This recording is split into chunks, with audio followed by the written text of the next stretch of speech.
conviction est un signe de haute culture. Un homme supérieur la convoque, l'invite, la sollicite pour avoir sur lui l'idée la plus sûre sur ses propres imperfections.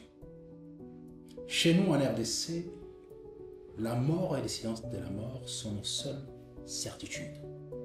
Aujourd'hui, je vais parler d'un concept qui paraît banal, mais qui est un concept clé, la confiance.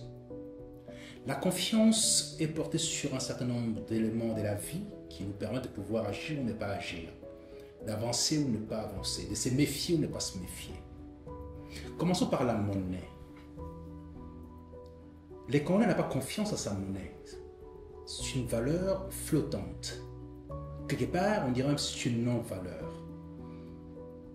Il s'appuie sur le dollar et pas sur le franc. C'est dire à quel niveau, à quelle hauteur il se place pour ne pas faire confiance en sa propre monnaie. Donc, il n'y a pas de confiance monétaire dans notre pays. Ce qui fait que l'économie ne peut pas marcher si le peuple ne fait pas confiance en sa propre monnaie. La confiance dans les institutions. Aucune institution ne trouve grâce aux yeux de la population congolaise. Aucune, alors aucune. Parlons-en. Parlons d'une institution qui est censée pouvoir créer la confiance, notamment sur le plan électoral. Vous savez, je l'ai dit mille et une fois, je suis contre la démocratie, je suis pour la tradition africaine modernisée. Il y a un chef, il y a les sages, les gens intelligents qui sont sûrs, qui pensent, qui avancent. Les saltimbanques dans notre société ancienne n'avaient pas pour vocation de pouvoir se poster aux avant-postes de la société pour pouvoir diriger. Ils étaient là, amenés à pouvoir travailler sur leur secteur, l'amusement et ce genre de choses. Et que par conséquent, la sagesse était dévolue à ceux qui avaient les compétences nécessaires, qui tenaient ça de leur père, ainsi de suite et tout ça. Tout ça est mort au profit de la démocratie parlementaire, qui est quelque chose d'abominable pour moi, qui n'est pas opérationnel. D'ailleurs, si on regarde de plus près, depuis 2006, quelle est la loi phare qui a modifié nos vies? La loi phare qui a modifié nos vies. Chacun de nous se dit, voilà, grâce à cette loi-là, je suis opérationnel aujourd'hui. Il n'y en a aucune. Il y a des bricolages ici et là, tout ça. Mais bon, c'est une opinion, mais qui me paraît tout à fait salutaire pour ce pays. La rupture de confiance est à la base des révolutions. Lorsqu'un peuple n'a plus confiance à ses institutions, il fait la révolution.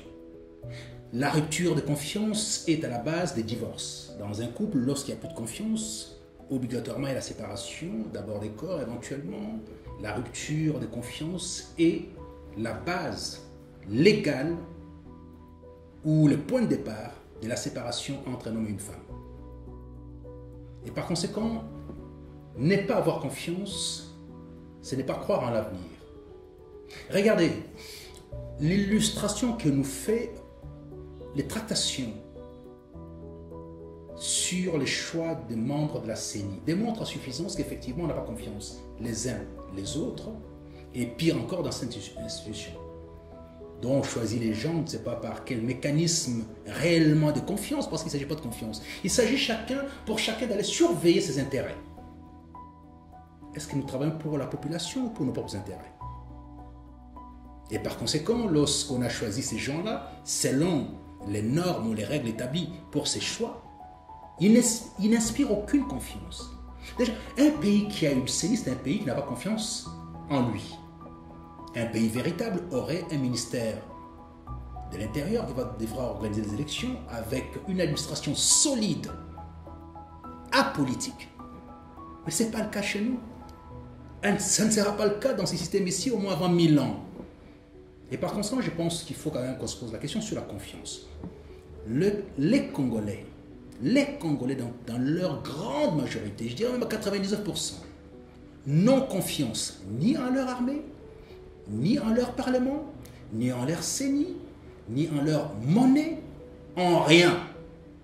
Et par conséquent, je pense que la remise en question de ce que nous sommes sur base de l'absence de confiance en tout doit nous guider pour une autre réflexion.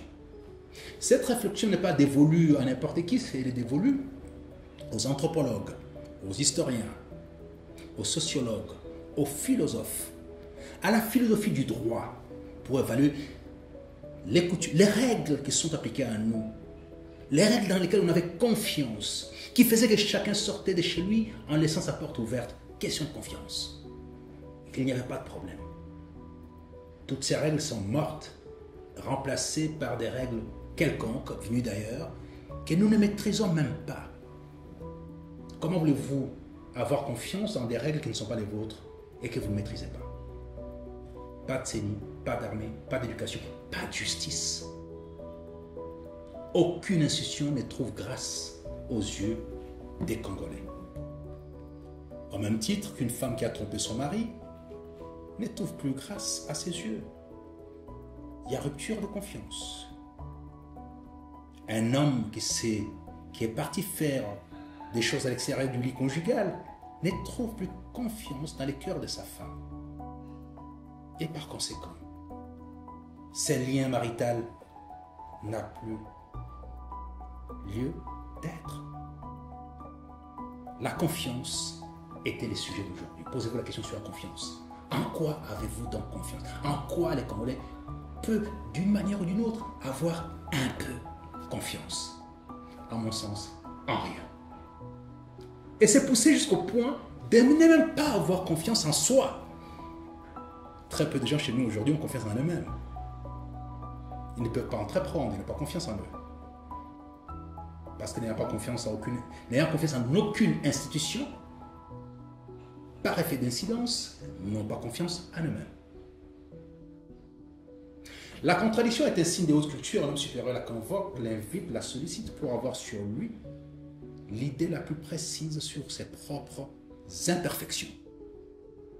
En RDC, la mort et les silences de la mort sont nos seules certitudes.